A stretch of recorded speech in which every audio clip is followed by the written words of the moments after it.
Hello friends, कैसे हैं? आशा करता हूँ अच्छे हैं और आपकी पढ़ाई भी अच्छी चल रही है। आज हम लोग चैप्टर नंबर 6 डिस्कस करेंगे, बिजनेस एंड कॉमर्शियल नॉलेज का।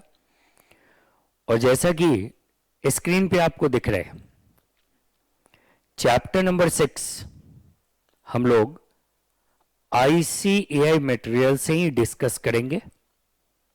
आज इट इज ICAI मटेरियल को हम लोग कवर करने वाले हैं। एग्जाम में नॉर्मली अभी जो पास्ट एग्जामिनेशन के ट्रेंड्स को देखा जाए तो एक दो बार इस चैप्टर से कम मार्क्स के क्वेश्चन भी आए और एक दो बार इस चैप्टर से काफी ज्यादा मार्क्स के क्वेश्चन भी आए। आप ऐसे देखो, 6 चैप्टर है, एवरेज देखा जाए तो लगभग 6.5 एक चैप्टर का वेटेज बनता है। लेकिन पिछली बार एग्जामिनेशन में इस चैप्टर से 14 मार्क्स के क्वेश्चन थे। तो कंसिडरिंग दिस फैक्ट मैंने ये डिसाइड करा है। और ऐसे भी आप देखिए, चैप्टर का नाम ही क्या है? Common business terminologies. तो टर्म्स ही तो है। जब टर्म्स ही हैं तो इसमें बहुत ज्यादा अलग से कुछ कॉन्सेप्ट, कुछ एक्सप्लेनेशन डालने की जरूरत नहीं है। तो हमने ये डिसाइड करा है कि for better preparation of your examination and better knowledge, it is better to have discuss this chapter with ICAI material itself. देखिए, इस चैप्टर में पढ़ना क्या है? हमें लर्निंग आउटकम्स, रिजल्ट क्या होगा। इस चैप्टर को पढ़ेंगे तो हमारे पास नॉलेज क्या बनेगा और उसी नॉलेज को एग्जाम में टेस्ट किया जाएगा। Familiarize yourself with growing lexicon, vocabulary of business and commercial knowledge. They define the terms used in areas of finance, stock and commodity market, marketing, banking and others. यहाँ जो normal general terms use होते हैं उसके बारे में हमें पढ़ना है। Relate better with the terms used in business, economic, newspapers and magazine. जब न्यूज़पेपर्स और मैगजीन पढ़ते हैं तो वो टर्म्स आते हैं और बहुत समय ऐसा होता है कि वो हमें जार्गन की तरह लगता है, टेक्निकल टर्म की तरह लगता है, उसका मीनिंग नहीं आता। तो पढ़ के रखेंगे तो उसका मीनिंग आएगा समझ में। यूज द BC के terms in your academic, professional, conversation and communication. तो ये हम लोग इस चैप्टर में करने जा रहे हैं।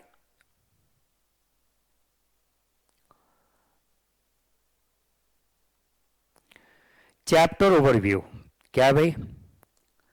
तो हमें कॉमन टर्मिनोलॉजी जो पढ़ना है वो किसका पढ़ना है? Finance, stock, commodity market terminology, marketing terminology, marketing में क्या यूज होता है, banking terminology and other business terminologies. काफी कुछ ओवरलैपिंग भी होगा। कुछ टर्म्स ऐसे हैं जो स्टॉक मार्केट में भी यूज होता है, बैंक में भी यूज होता है, मार्केटिंग में भी यूज होता है। कुछ रिपीट हो रहे होंगे। तो हम लोग इन टर्म्स को डिस्कस करेंगे। अब यहां जो दिया हुआ है कि domains of business and commercial knowledge are ever expanding and evolving and BC के draws its vocabulary from various discipline. पीछे भी हमने पढ़ा है, चैप्टर 1 में भी पढ़ा है कि वे BC की मल्टी डिसिप्लिनरी है, अलग अलग सब्जेक्ट के नॉलेज यूज होते हैं। चैप्टर 1 आप रिकॉल करिए, वहां पे हमने कहा था कि भाई इसमें मिलिट्री ऑर्गेनाइजेशन का वर्ड स्ट्रैटेजी यूज होता है, तो बायोलॉजी का term bull and bear use होता है। अब उन्हीं चीजों को एक्सप्लेन करने का टाइम आ चुका है। In the first chapter, we spelled the strategies for keeping oneself updated with BCK. In the preceding chapters, we have drawn on BCK lexicon for elaborating various concepts. In this summing up chapter, we profile the terms used in those chapters and many more in the BCK lexicon. जो 5 chapter पढ़े हैं उसमें क्या terms आए हैं, उन terms को हम लोग समराइज करेंगे। उसके अलावा बहुत सारे नए टर्म्स भी देखेंगे यहां पे। The format of the chapter is more of glossary, BCK dictionary, इसलिए हमने इसमें अलग से कोई नोट्स नहीं बनाया। However, we learn better when we contextualize these terms and use them in our conversation and communication. अब ऐसा ना कि भाई जनरल कम्युनिकेशन, जनरल कॉन्वर्सेशन में आप उन टर्म्स को यूज करने लगो और लोग उसके मतलब ही ना समझे। आप जो स्टडी कर रहे हो, आपका जो फील्ड है, उस स्टडी के फील्ड में ये टर्म्स आप जितना ज्यादा यूज करेंगे उतना ज्यादा आप उससे फैमिलियर होंगे। अब ये नहीं कि मौसी से बात करना है, बुआ से बात करना है, ताऊ से बात करनी है और मान लो इन फील्ड से वो रिलेटेड नहीं है तो उनसे भी इसी टर्म में बात करने लगे, तब तो फिर कहानी बदल जाएगी। अब भाई मान लो आपके गर्लफ्रेंड बॉयफ्रेंड इस फील्ड से नहीं है, साइंस से, और आप उनसे इन टर्म्स में बात करने लगो तो टाई अप के पहले ब्रेकअप हो जाएगा। Thus we encourage you to read more, think much, and write and speak these terms for better comprehension of the world of business. This will help you in future. तो आपका जो अपना area है ना, आपका अपना फील्ड है, उसमें इन टर्म्स को आपको यूज करना है। Business many facets of the same reality, chapter 1 में हमने बिजनेस को डिफाइन करा था। State of being business, general meaning, state of being busy in one's occupation और प्रोफेशन। फिर हमने बिजनेस को डिफाइन किया था as an activity, selling, purchasing, manufacturing. फिर हमने बिजनेस को डिफाइन करा था कि business is established with a motive to earn profit, to achieve some pre determined objectives. तो अलग अलग सेंस में हमने बिजनेस को देखा था, वही बात फिर यहां रिपीट हो रही है। In chapter 1, we also saw that how a business may be studied from a technical, production, operation, commercial, marketing, economic, financial, social, and political perspective. Each of these perspectives may be regarded as different windows of the same room. For a holistic awareness of business, we need to know about all the windows, albeit depending upon our need. We may just open one window at a time. भाई हमें सारे खिड़की दरवाजे खुले रखने, लेकिन एक बार entry एक ही दरवाजे से करना। Recall, we called business as an eclectic field of study. Perspectives are useful, each one in its own right. Perspective, आपके व्यू पॉइंट। तो ऐसा नहीं कि मेरा व्यू पॉइंट गलत है और आपका व्यू पॉइंट सही है, डिपेंड करता है कि आप अपने व्यू कौन से पर्सपेक्टिव से दे रहे हो। However, we should not be blinded by our own expertise. For example, to an accountant, the firm is just a little more than a sum of assets, liabilities, capital, revenue, and expenses. एक accountant के हिसाब से देखे तो business क्या है भाई? Business इसका बुक्स ऑफ अकाउंट बनाता है, और बुक्स ऑफ अकाउंट में क्या करता है? Asset, liabilities, revenue, expense, capital expenditure, revenue expenditure, इसी की बात कर रहा होता है। And to a marketing professional, marketing वाले के हिसाब से देखा जाए तो बिजनेस क्या है भाई? प्रोडक्ट है, प्राइसिंग है, प्रमोशन है, It is all about forms, product, pricing, place, distribution and promotion. In reality, अब देखा जाए तो बिजनेस तो वही है ना, अलग अलग नजरिया है, अकाउंटेंट का नजरिया अलग है, मार्केटिंग वाले का नजरिया अलग है. In reality, however, the firm is both an accounting entity and a business marketing its product. We need to follow an eclectic approach that is not blinded by or blind to any perspective. तो हमें क्या करना है, जब BCK का knowledge देखेंगे तो हमें सारे पर्सपेक्टिव को ध्यान में रखना है. सारे पर्सपेक्टिव से जो टर्म्स यूज होते हैं उसका नॉलेज हमें होना चाहिए. All these perspectives have a lexicon of their own. उनका अपना डिक्शनरी है, वोकैबुलरी है. The jargon, technical terms, special words or expression that are used by a particular profession or a group. Technical facet. Technically business को देखा जाए तो क्या है भाई, ट्रांसफॉर्मेशन प्रोसेस है, कन्वर्टिंग इनपुट इनटू आउटपुट. अब कन्वर्टिंग इनपुट इनटू आउटपुट, तो इनपुट एग्रो बेस्ड इंडस्ट्रीज का अलग है, स्टील इंडस्ट्री का अलग है. टेक्निकली ये बिजनेस में भी viewed as a transformation process, a huge machine wherein inputs are subjected to entire process for generating output. Now this interpretation of business can open us to a host of terms in the BCK lexicon. A business input are the various commodities including industrial raw materials, minerals and metals, as well as agricultural commodities, agro-based industries के लिए. It is therefore desirable to know about terminologies pertaining to commodity market.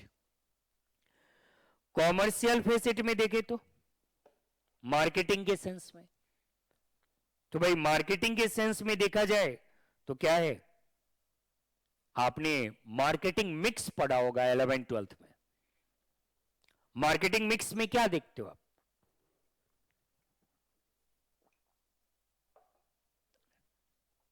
4 P's of marketing, 7 P's of marketing.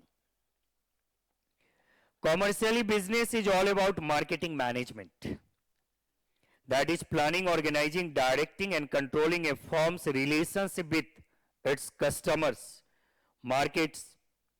Essentially, it comprises the famed P's of marketing: product, price, place and promotion for goods marketing, and the additional P's of people, sales personnel, connects with customers, physical evidence, physical environment जहां पे actual आप service deliver करने जा रहे हैं, hygiene in a hospital or a restaurant, and processes. Processes मतलब जिसके through आप अल्टीमेटली कस्टमर को सर्विस दोगे, प्रोडक्ट दोगे. क्यू मैनेजमेंट कैसे होगा, customer service time, Q management etc. for services marketing. Here VCK would also involve the awareness of terminologies pertaining to consumer markets, domestic as well as international. Financial facet, financial terminology क्या use होता है. From an economic, accounting and financial perspective, business implies investment and the associated return and risk. Thus, this facet includes sources of business finance and the state of development of financial market, maintenance of books of account, preparation of profit and loss account and the balance sheet. It involves estimation of cost, revenue and profits and the periodic reporting of the firm's performance. तो इससे related terms आएंगे यहाँ पे.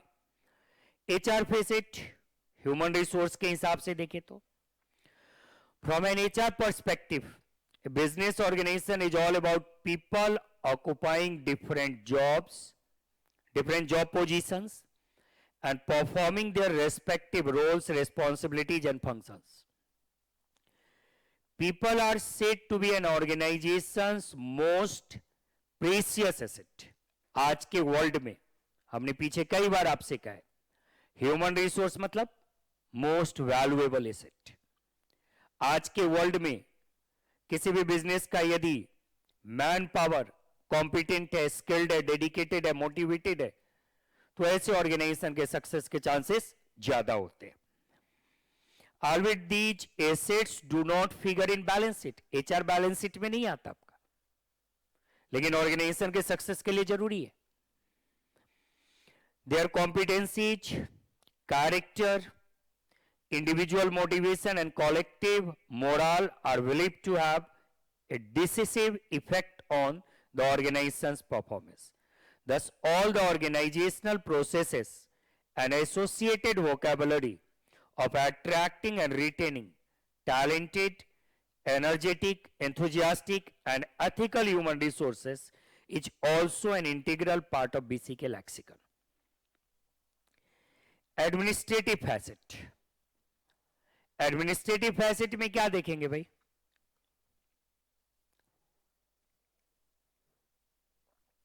Controlling, regulation. Government से बहुत समय आपको clearance लेना होता है, तो वहां क्या टर्म्स यूज होते हैं? Administratively, BCK pertains to the forms of business organization, regulations, approvals, and clearances needed to start and carry on business. It also refers to internal management and governance processes. अब ये तो अलग अलग perspective था, business तो वही है. तो भाई आपको सारे रास्ते, सारे दरवाजे, सारे विंडो पता होना चाहिए, लेकिन हम नॉलेज गेन करेंगे एक एक करके. The above mentioned perspectives might enable you to identify and place the BCK terminologies within a framework. Feel free and encouraged to read and make sense of the reports in business newspapers and magazines. अब बच्चे बोलेंगे कि भाई CA वालों ने syllabus कम दिया है क्या? चलो कोई बात नहीं, हम सिलेबस में ही देख लेते हैं. It's quite possible that you will come across many terms not mentioned here. Be advised to prepare a dictionary for yourself. What is even more exciting is the use of signage and symbologies in business and commerce. अब देखिए बहुत सारे symbol हैं. ये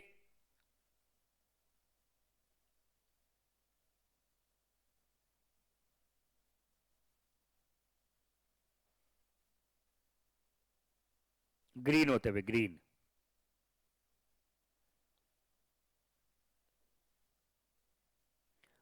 और ये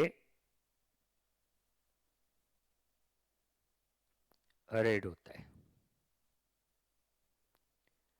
आप देखते हो ये खाने पीने के पैकेट पे ये सिंबल रेड मतलब, अरे उल्टा कर दिया, उल्टा कर दिया भाई.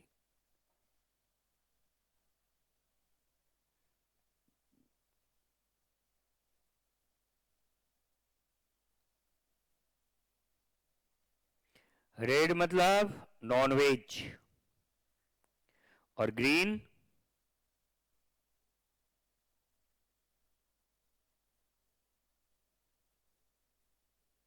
मतलब वेज. ये तो जानते हो आप. किताब देखेंगे आप, बुक्स, तो बुक्स के पीछे यूनिवर्सल प्रोडक्ट कोड होता है, यूपीएस. क्यूआर कोड बहुत फैमिलियर होंगे आप लोग. ये आप जब गूगल पे वेदर सर्च करते हो, ये दिखाता है. इसका मतलब क्या भाई? बारिश होने वाली है, छाता लेके चलो तो सूखे रहोगे. ये क्या होता है भाई? Glass, handle with care. ये क्या बताता है? This way up. ये क्या बताता है? ये हुक बना हुआ है और ये काटा हुआ है, तो क्या बताता है? Use no hooks. ये क्या बताता है? Protect from heat. Do not stay, cake के ऊपर एक नहीं डालना है। हैवी, डू नॉट लिफ्ट, ये बता रहा है कमर टूट जाएगा। सही है। तो ऐसे बहुत सारे सिंबल्स होते हैं जिसके अपने मीनिंग होते हैं।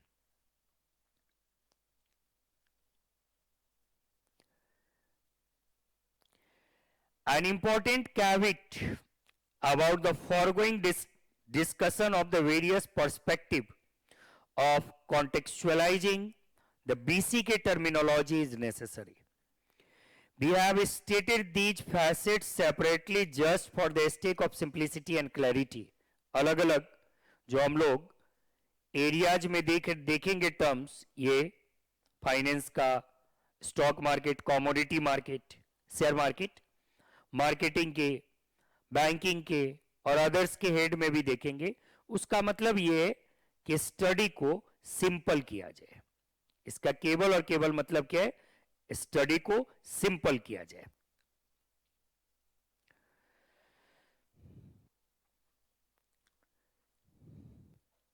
इन practice there will be a lot of overlap. अब ऐसा नहीं कि भाई फाइनेंस एकदम मंगल ग्रह पे है और मार्केटिंग बृहस्पति पे। ये बिजनेस, उसी बिजनेस का फाइनेंस भी है और उसी बिजनेस का मार्केटिंग भी है, तो टर्म्स ओवरलैप भी करेंगे।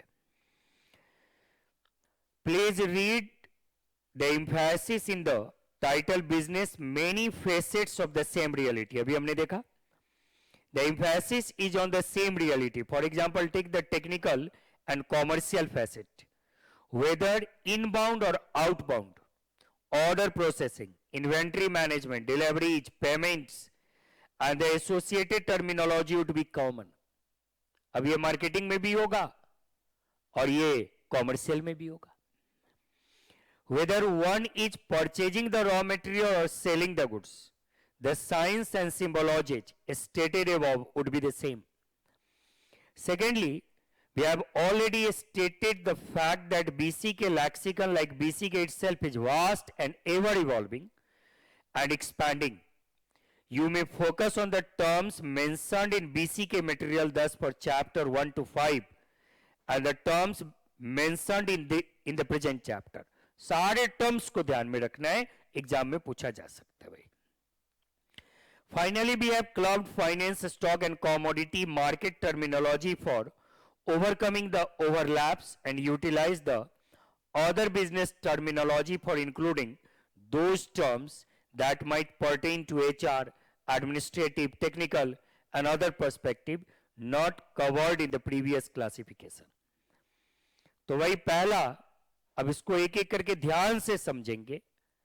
टर्म्स रिपीट भी होंगे, लेकिन ध्यान से समझिएगा, एग्जाम में इसको बेस करके क्वेश्चन पूछता है। ठीक है। Finance, stock and commodity market terminology. Agent, अब ये अकाउंट्स में भी पढ़े होंगे, लॉ में भी पढ़े होंगे और यहां भी पढ़ेंगे। अकाउंट्स में कंसाइनमेंट में पढ़े होंगे प्रिंसिपल एजेंट, लॉ में कॉन्ट्रैक्ट एक्ट में एजेंसी है,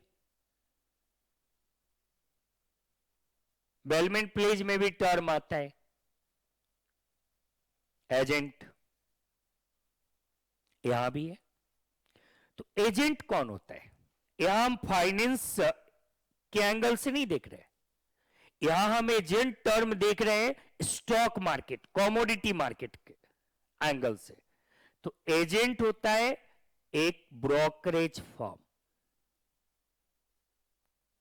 देखना, जोड़ना, चीजों को जोड़ना, मीनिंग मिलता जुलता आएगा।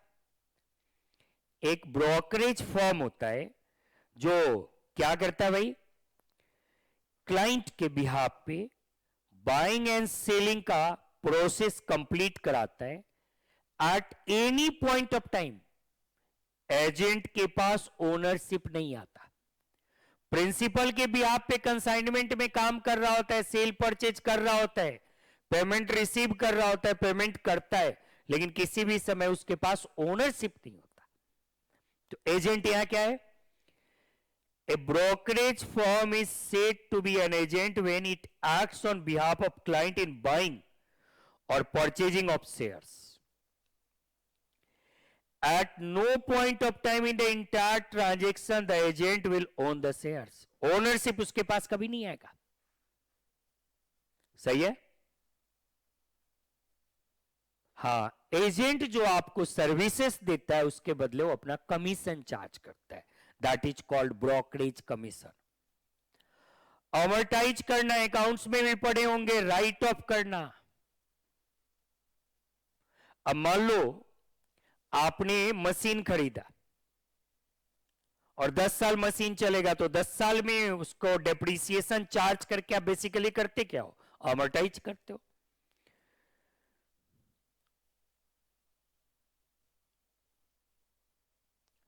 To amortize is to charge a regular portion of an expenditure over a fixed period of time. देखो डेप्रिसिएशन में भी क्या करते हो?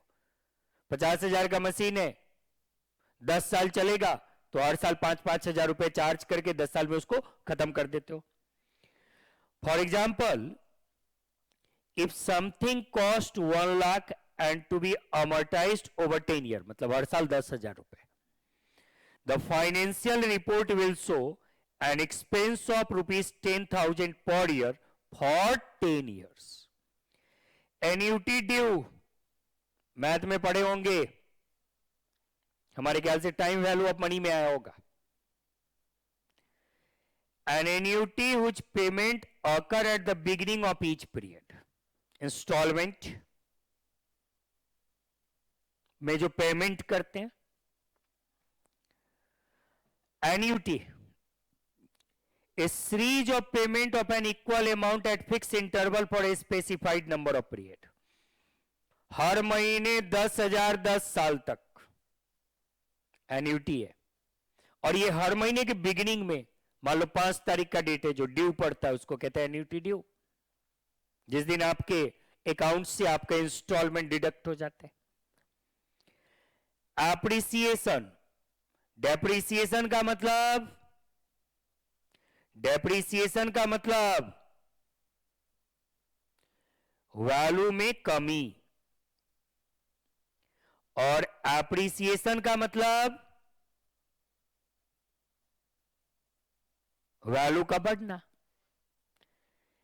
डेप्रिसिएशन वैल्यू का घटना और एप्रिसिएशन वैल्यू का बढ़ना। बिल्डिंग में डेप्रिसिएशन होता है, लैंड का एप्रिसिएशन होता है। Appreciation is an increase in value.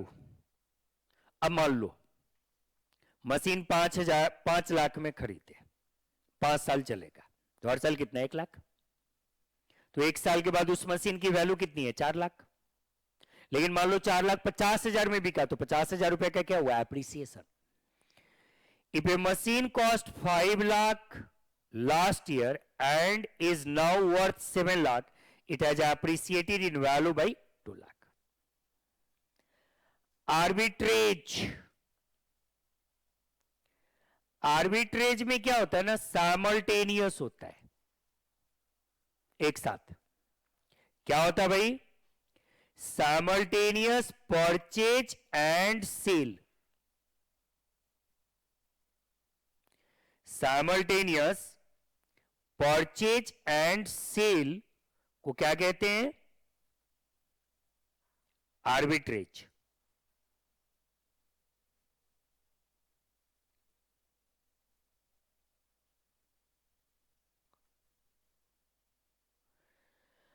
Arbitrage is the simultaneous purchase and sale of two identical commodities or instrument.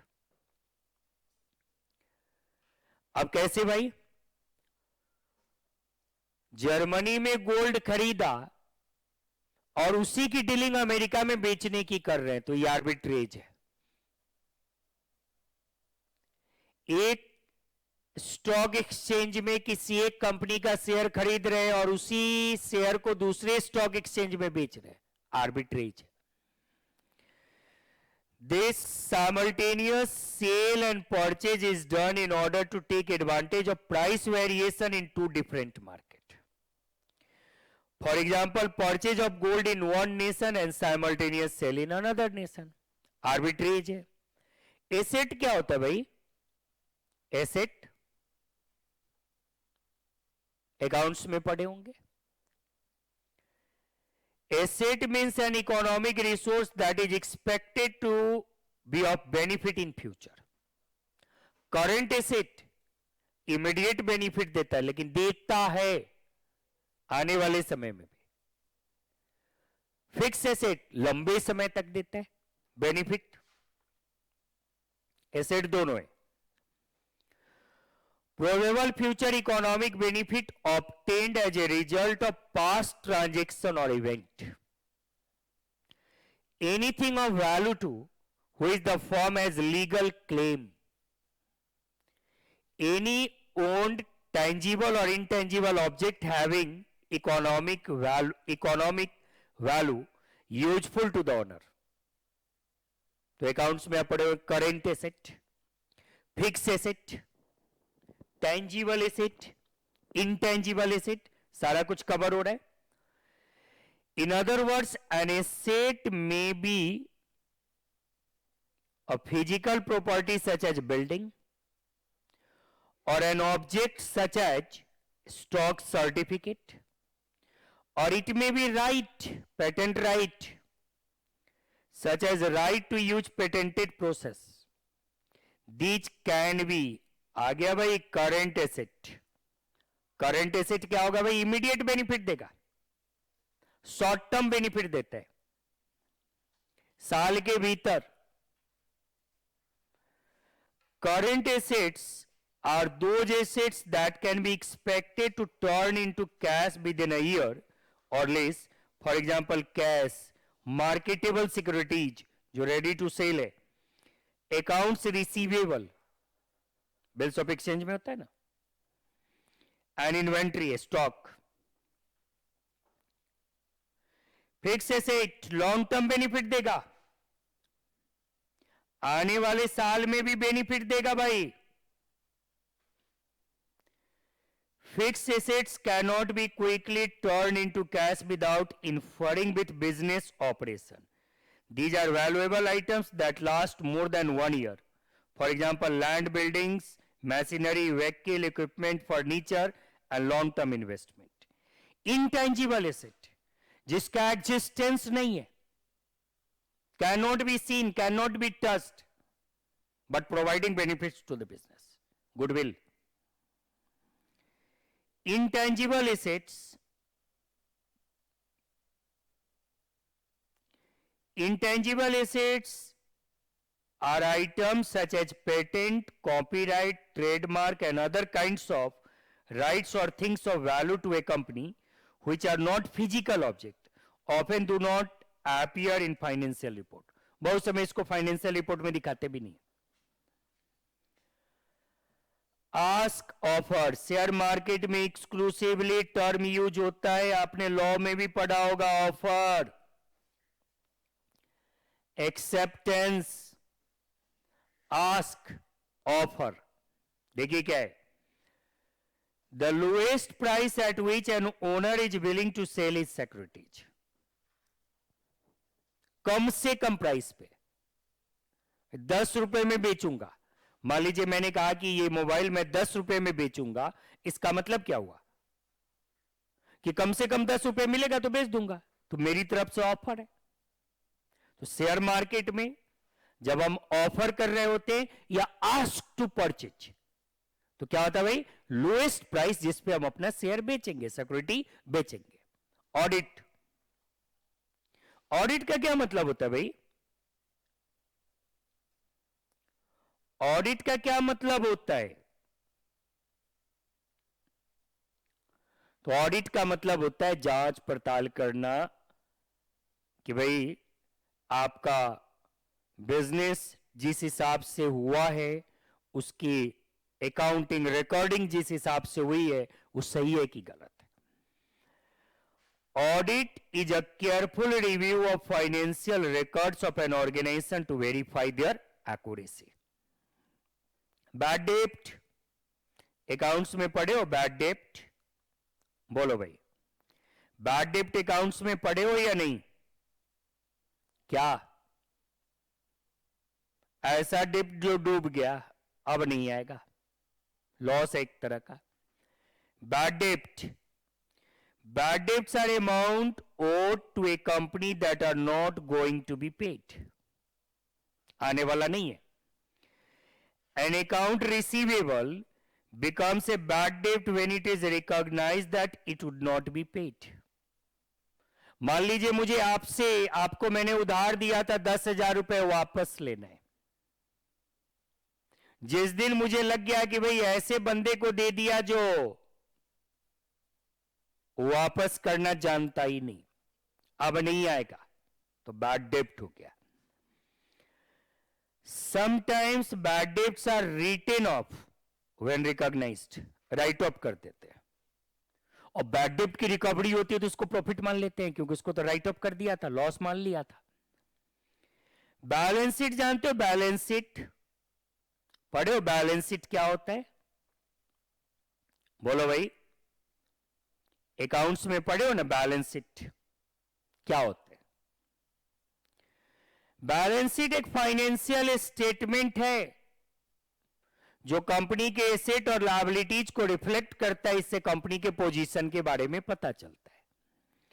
Balance sheet is a statement of financial position of A company.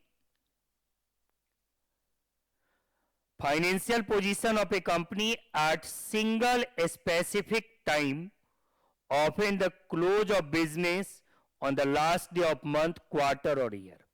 Normally आप देखिए accounts में आप balance sheet कब बनाते हैं? As on 31 मार्च. ये किसी particular date को आपके बिजनेस का पोजीशन रिफ्लेक्ट करता है. The balance sheet normally list all the assets. अब ये देखना भाई, अकाउंट्स वाले स्टूडेंट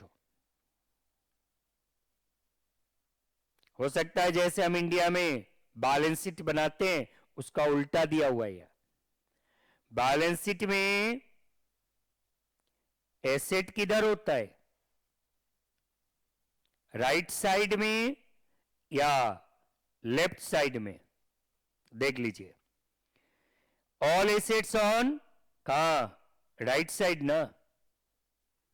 और top while liabilities and capital R listed on the right side और बॉटम. ये देख लीजिए उल्टा है. बॉन्ड, बॉन्ड क्या है भाई? बॉन्ड क्या होता है? Bond is a type of long term promissory note. Accounts में पढ़े प्रोमिसरी नोट,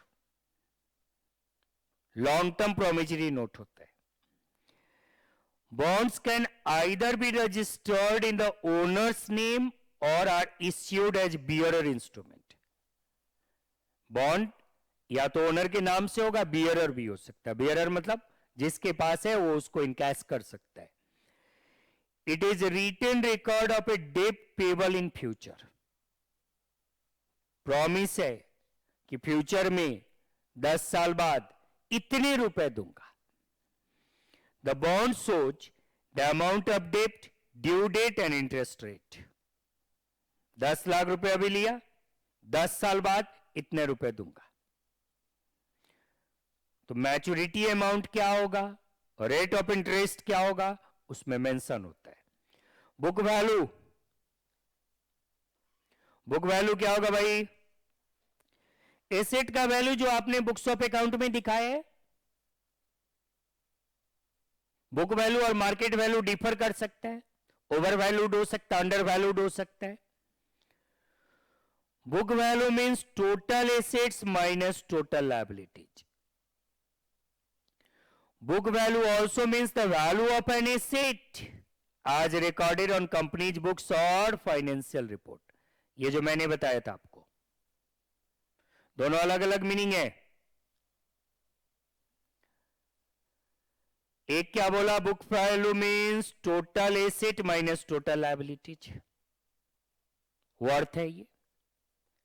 दूसरा क्या बता रहा है भाई, बुक वैल्यू का मतलब दूसरा क्या बता रहा है, जो मैंने बताया, book value also means the value of an asset as recorded on company's books or financial report. Book value is often different than true value, it may be more or less. More तो overvalued है, less तो undervalued है। Break even point economics में भी पढ़े हैं भाई। Break even point क्या होता है, ब्रेक इवन पॉइंट क्या होता है, no profit no loss. Cost जितना लग रहा है रेवेन्यू भी उतना ही रिकवर हो रहा है। Break even point it is the amount of revenue from sales which exactly equals the amount of expense. मतलब यहां कंपनी को ना तो प्रॉफिट हो रहा है ना लॉस हो रहा है। Break even point is often expressed as the number of units that must be sold to produce revenues exactly equal to expenses. Break even point रुपए में भी हो सकता है कि भाई हमारा 5 लाख का कॉस्ट है और 5 लाख ही हमारी रेवेन्यू है, तो 5 लाख रुपया हमारे इस बिजनेस का ब्रेक इवन पॉइंट। या 5000 यूनिट का सेल करेंगे, बनाने में पर यूनिट कॉस्ट आएगा 20 रुपए, तो 5000 गुना 20 कॉस्ट आया। अब इतने लाख रुपए रिकवर करने के लिए कितना यूनिट बेचना पड़ेगा, तो यूनिट्स में भी हो सकता है। Sales above break even point, break even point के ऊपर यदि सेल आपका है तो आपका प्रॉफिट है। Sales above break even point produce a profit and below produces loss. Budget क्या होता है, बजट बोलो भाई, बजट क्या होता है? बजट एक डिटेल्ड प्लान होता है। Budget is a detailed plan for the future. Unless otherwise mentioned budget मतलब मान लेते हैं हम फाइनेंशियल बजट। और फाइनेंशियल बजट में क्या होता है भाई, सोर्सेस ऑफ फंड क्या होगा, एप्लीकेशन ऑफ फंड क्या होगा, पैसे कहां से आएंगे, पैसे कहां जाएंगे। Usually expressed in formal quantitative terms, it is also a detailed plan for acquisition and use of financial and other resources over a specified period of time. Bears, एक होता है भाई बुल, एक होता है बियर। शेयर मार्केट में use होने वाले टर्म्स में एक टर्म होता है बुल और एक टर्म होता है beer.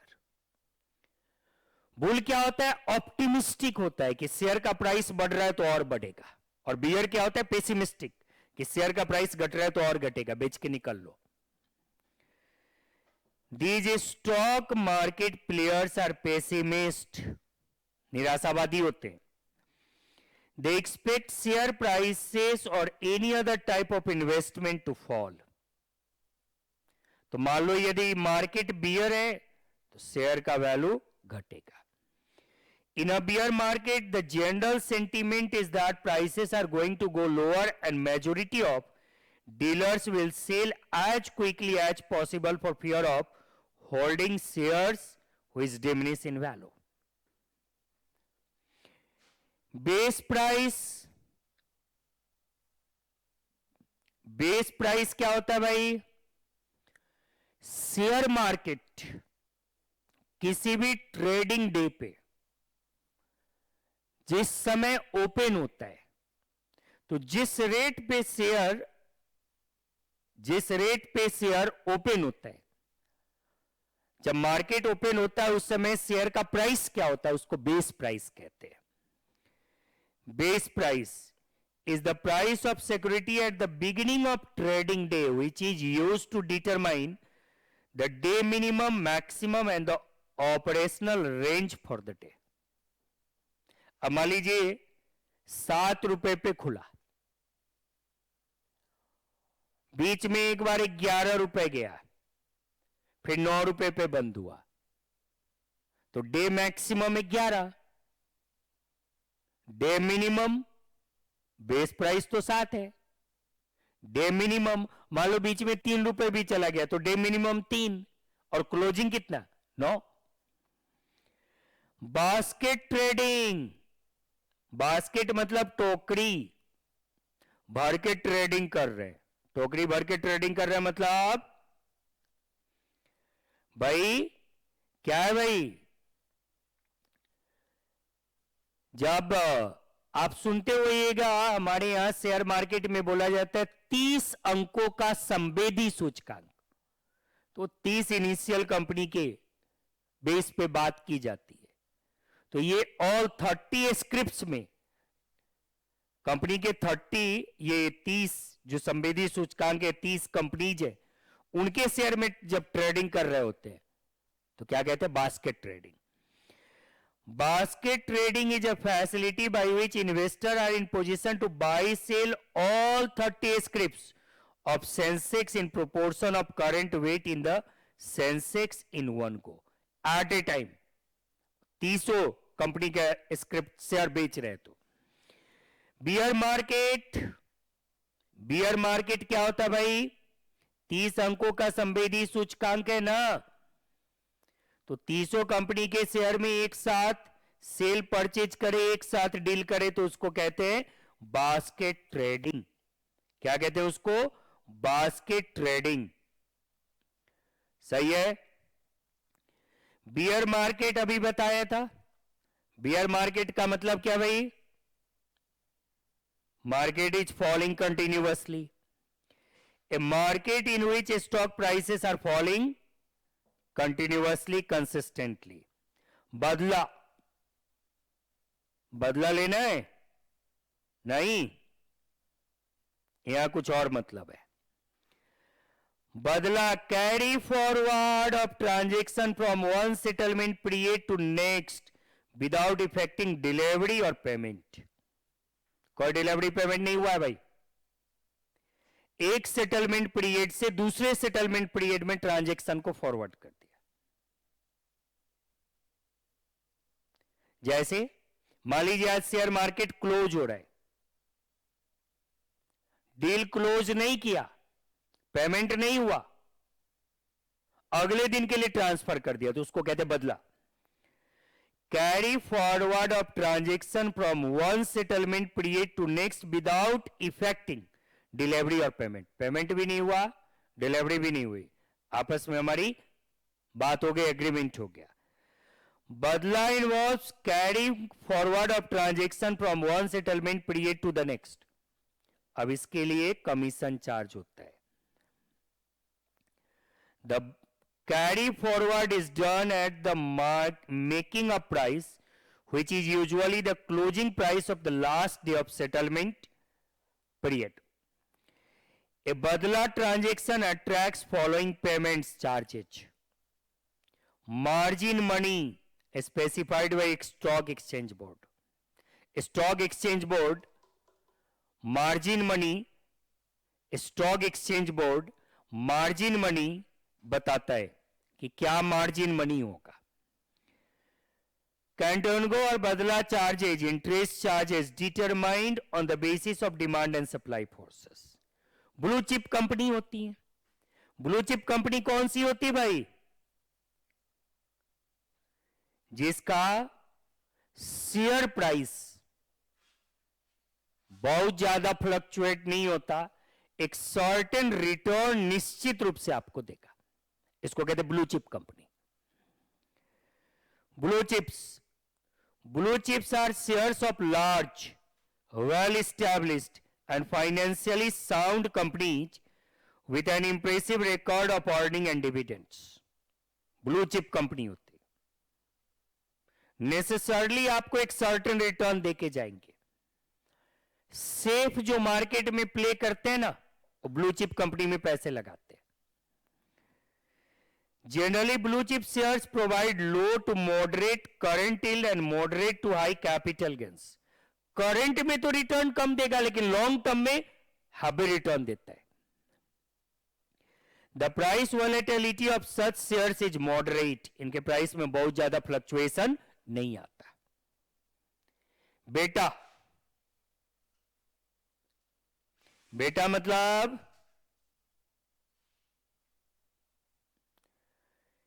it is a measurement of relationship between a stock price of a particular stock and the movement of whole market. पूरा मार्केट बाप और किसी एक कंपनी के शेयर के प्राइस में चेंजेज. तो कभी कभी ये होता है कि बाप की स्थिति खराब होती है, बेटा चमक रहा होता है. मतलब ओवरऑल शेयर मार्केट गिर रहा है, लेकिन किसी एक कंपनी के शेयर का प्राइस बढ़ रहा है. या कभी कभी ऐसा होता है कि बाप चमक रहा है, बेटे के सितारे गर्दिश में. बिड, बिड क्या होता है भाई? पढ़े होंगे आप लॉ में, सेल्स ऑफ गुड्स एक्ट में. ऑक्शन, बिड, हाईएस्ट जो बोली लगा रहा होता है.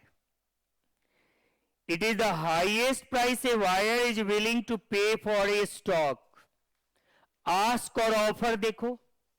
आस्क और ऑफर में क्या था? Lowest price. आस्क, ऑफर क्या था? लोएस्ट प्राइस जिस पे हम बेचेंगे. लोएस्ट प्राइस जिस पे हम बेचेंगे. और बिड क्या है? Highest price. Highest price a buyer is willing to pay for a stock, जिस पे वो खरीदेगा. It is opposite of ask, offer. Bonds,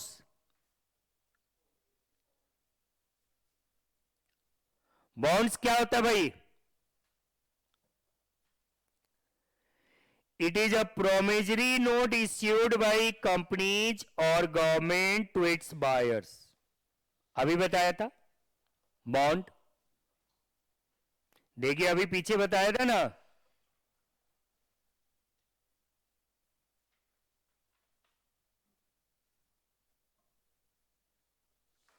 bond, फिर से टर्म आ गया, वही टर्म है, सेम है. It speaks about the specified amount held for a specified time period by the buyer. Broker, brokerage firm, पीछे बताया था, याद है? पहला टर्म यही था, agent. A registered securities firm are called broker और ब्रोकरेज फॉर्म. ब्रोकर किसके भी आप पे काम करता है? प्रिंसिपल के भी आप पे. एनी पॉइंट ऑफ टाइम उसके पास सिक्योरिटी शेयर का ओनरशिप होता है? नहीं होता है. एडवाइस करता है हमें कि क्या शेयर खरीदना चाहिए, क्या बेचना चाहिए, बदले में अपना चार्ज लेता है, brokerage commission. Brokers act as an advisor for purchase and sale of listed stock. They do not own the securities at any point of time, but they charge a commission for their services. Next क्या है भाई? हमने आपको बता तो दिया है, लेकिन टर्म अभी आया है. बुल मार्केट, मार्केट बढ़ेगा. A market in which the stock price is increasing consistently. Business day, share market का बिजनेस डे. क्या होगा भाई business day? Business day market खुला और बंद हुआ. Days on which stock markets are open, Monday to Friday excluding public holidays. इसको क्या कहते भाई? बिजनेस डेज, जिसमें शेयर मार्केट में ट्रेडिंग होती है.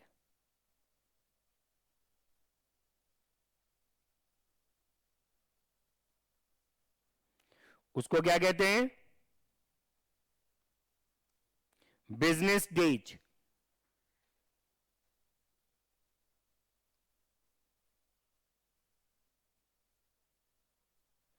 एक मिनट.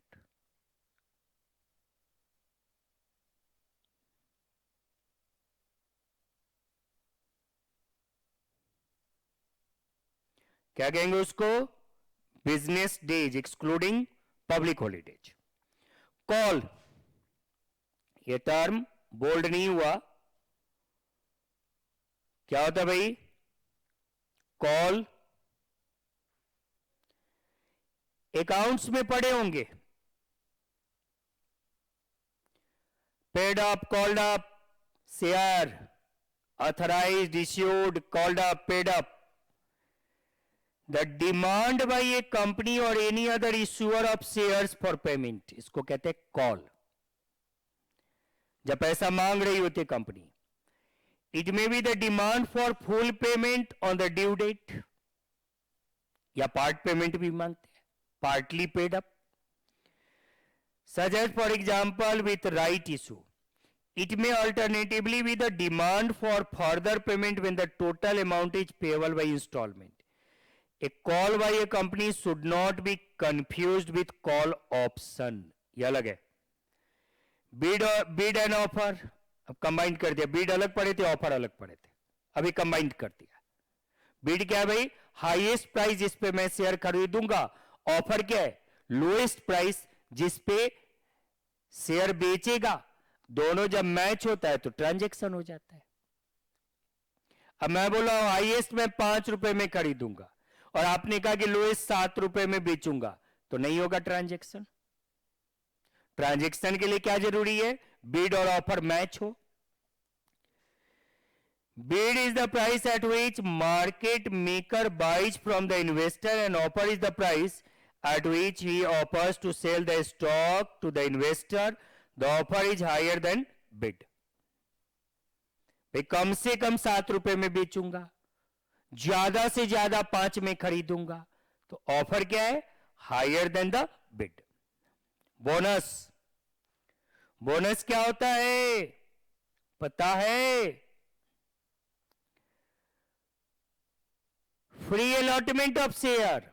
बोनस शेयर अकाउंट्स में, चलिए बोनस शेयर कंपनी अकाउंट्स, क्या कहते हैं उसको? A free allotment of shares made in proportion to existing share out of accumulated revenues. A bonus share does not constitute additional wealth to shareholder. It merely signifies recapitalization of reserves into equity share. However, the expectation of bonus share मिलने वाला है, मेरा number of share बढ़ जाएगा, तो ये share market को bullish बना देते हैं, शेयर मार्केट अप होने लगता है। Has a bullish impact on market sentiment and causes share price to go up. Book closure, company का रजिस्टर ऑफ मेंबर होता है, कंपनीज एक्ट, तो उसको एक पर्टिकुलर डेट के बीच में ओपन रखा जाता है। शेयर डिवेंचर, डिविडेंड इशू होता है, तो बुक क्लोजर क्या भाई? Dates between which a company keeps its register of members closed for updating prior to payment of dividend और इशू ऑफ न्यू शेयर्स और डिवेंचर्स। अब मान लीजिए बुक क्लोजर का डेट डाला हुआ है कि भाई 5 तारीख, तो इसका मतलब 5 तारीख के पहले जो कंपनी के मेंबरशिप में मान लीजिए डिवेंचर इशू होगा या डिविडेंड डिक्लेयर हुआ है, 5 तारीख बुक क्लोजर का डेट है, तो 5 के पहले जो उस नाम है ना उसी को मिलना है। अब 5 से 10 इस बीच में मान लीजिए कोई शेयर बिका, खरीदा, तो भाई बिका, तब भी 5 के पहले मेरा नाम था, मुझे आएगा डिविडेंड। आपने खरीदा, 5 के बाद खरीदा 10 तक, तो आपको नहीं मिलना है डिविडेंड, जिसके नाम से पहले था उसको मिलना है। ब्रोकरेज बताया भाई, एजेंट को मिलता है उसके सर्विसेज के बदले। Brokerage is the commission charge by broker. The maximum brokerage कितना चार्ज होगा ये स्टॉक मार्केट डिटरमाइन करती है, सेबी डिटरमाइन करती है। Chargeable is determined by SEBI, securities and exchange board of India. बोल क्या मानता है भाई? ऑप्टिमिस्टिक होता है, प्राइस बढ़ेगा ये मान के चलता है। A bull is one who expects a rise in price so that he can later sell at a higher price. Business risk, associated risk with the business. No business can be risk free. जो associated risk है, business risk, the riskiness inherent in business operations if it uses no debt. Buyer कौन होता है भाई? Trading member. A trading member who has placed the order for purchase of securities, buyer है. Call option, call option क्या है? An option that is given to investor the right but no obligation to buy a particular stock at a specified price within a specified time period. Call option है कि भाई ये share इस price पे इस date तक आप खरीद सकते हो. खरीदना आपके लिए ऑब्लिगेशन नहीं है, आपका राइट है. अब समझ सकते हैं भाई, ऑप्शन दिया गया है क्लोज प्राइस जिस पे ट्रांजैक्शन फाइनल होता है. The final price at which the stock is traded on A given particular day. समझिए क्या बताया था पीछे? बेस प्राइस जिस प्राइस पे स्टॉक मार्केट खुलता है. क्लोज प्राइस जिस पे स्टॉक मार्केट बंद होता है.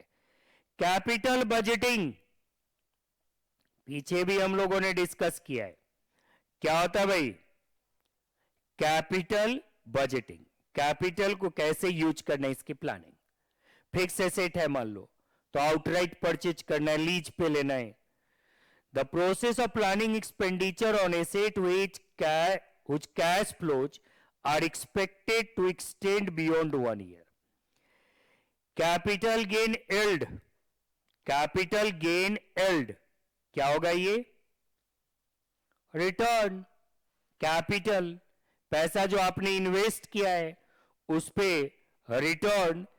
Capital gain during a given year divided by beginning price. तो capital gain yield, return rate. Yield मतलब रिटर्न रेट. क्या है भाई? मान लीजिए 100 रुपए में खरीदा था, मान लो 110 रुपए हो गया साल के अंत में. तो capital gain during given year divided by beginning price. तो भाई 100 में 10 रुपए मिला तो कितना percent? 10%.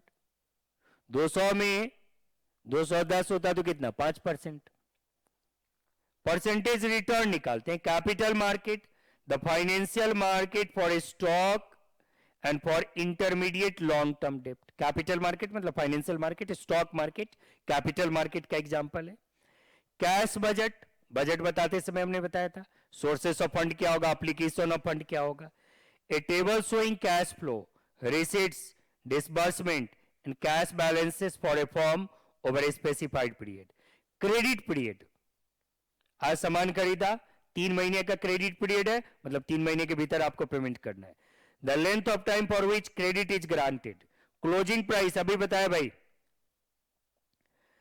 The trade price of A security at the end of trading day, अभी बताया था.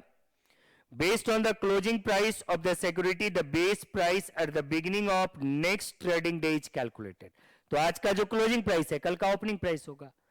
कॉमर्शियल पेपर, ये unsecured short term promissory note होता है. Unsecured short term promissory note of large firms usually issued in denomination of rupees 1 lakh or more and having an interest rate somewhat below the prime lending rate of commercial bank. PLR, prime lending rate, normally जिस rate पे bank land करते हैं उससे कम होता है. Commodities, commodities का मतलब product use for commerce that are traded on a separate authorised commodities platform. जैसे शेयर मार्केट होता है वैसे ही कॉमोडिटी मार्केट होता है. Commodities include agricultural products and natural resources, metals वगैरह कॉमोडिटी मार्केट में सेल परचेज होता है. कन्वर्टेबल सिक्योरिटीज, सिक्योरिटी मतलब bonds, debentures, preferred stock, preference share by an issuer that can be converted into other securities of that issuer are known as convertible securities. मान लीजिए आपके पास debenture है, convertible है, तो उसको दूसरे फॉर्म में जैसे इक्विटी शेयर में, प्रेफरेंस शेयर में कन्वर्ट किया जा सकता है. The conversion usually occurs at the option of holder, मैं चाहूंगा तो, but it may occur at option of the issuer also. Consolidate करना मतलब इकट्ठा करना, जमा करना. बिजनेस कॉम्बिनेशन ऑफ टू और more entities that occur when the entities transfer all of their net asset to new entities created for that purpose, consolidation कहते हैं. मान लीजिए एक्स और वाई एक कंपनी है, अलग अलग कंपनी है. इन्होंने एक कंपनी बनाया ए और इसके पूरा एसेट इसको ट्रांसफर कर दिया. एक्स और वाई दोनों का पूरा एसेट ए को ट्रांसफर कर दिया, तो ये कंसोलिडेशन है. क्रेडिटर्स जानते हो आप, क्रेडिटर कौन है भाई? These are people organisation you owe money to at any particular time. The value of the creditor is included in published accounts. Creditor कौन है? जिसको आप पैसे देने हैं, जिसको आपने पैसे देने हैं. और डेटर कौन है? जिससे आपको पैसे लेने हैं. आपने देना है तो क्रेडिटर, आपने लेना है तो डेटर. डिवेंचर क्या होता है? कंपनी अकाउंट्स में पढ़े हो ना, क्या होता है debenture? A type of debt instrument that is not secured by physical asset or collateral. Debentures are backed only by general credit worthiness and reputation of the issuer. A debenture is an unsecured form of investment. Debtor जिनसे पैसे लेने हैं, although debtors are considered an asset, if you are owed a vast amount, this might indicate problems collecting monies owed and possible cash flow difficulties. A debtor is a company or individual who owes money. आपका जिसके पास पैसा है, आपको जिससे पैसा लेना है, वो आपका डेटर, और जिसको देना है वो आपका creditor. Defensive stock constant dividend देते हैं, बहुत ज्यादा फ्लक्चुएशन नहीं होता. A stock that provides a constant dividends and stable earning even in the periods of economic downturn, that is even in extreme critical situation of stock market, these companies continue to pay dividends at a constant rate. Depreciation, यह भी आज के लिए last topic, इस lecture के लिए last topic बता रहा हूं. डेप्रिसिएशन क्या होता है? अकाउंट्स में पढ़े हो डेप्रिसिएशन क्या होता है भाई? डेप्रिसिएशन क्या है? वैल्यू में कमी. तो आप कोई फिक्स एसेट यूज करते हो, उसके यूज के कारण वेयर एंड टियर, उसके वैल्यू जो डिमिनिश होते हैं, उसके वैल्यू में जो कमी आती है, दैट इज कॉल्ड डेप्रिसिएशन.